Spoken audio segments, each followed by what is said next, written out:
الناس دي انتوا شفتوهم في الصور في بيت البراد او شفتوه وهو بيتكلم. المكالمه اللي ذاعها صديقنا العزيز الاستاذ احمد موسى احنا ذعناها في الصندوق الاسود اول ما طلعنا على طول مباشره. ذعنا المكالمه اللي قال فيها دول زباله ودول بتاع ومش عارف ايه ومنى ولا مش منى. كل المكالمات دي اللي ذاعها صديقنا العزيز الاستاذ احمد موسى هي متاخده طبعا من الصندوق الاسود وتشال بس اللوجو بتاعها لاعاده تذكير لاعاده تذكير الناس. المكالمه الوحيده الجديده ربنا يستر عليه فيها. لا تحقرن من المعروف شيئا. احمد اجتهد بصراحه وعمل في توقيت مناسب برضه يعني. في توقيت مناسب.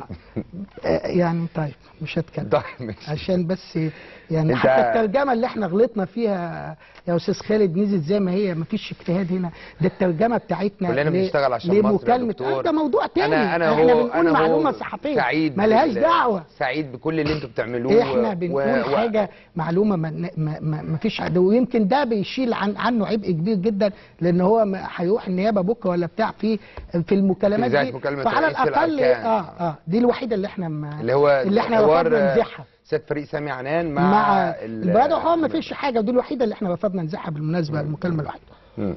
تمام. عايز اقول لك احنا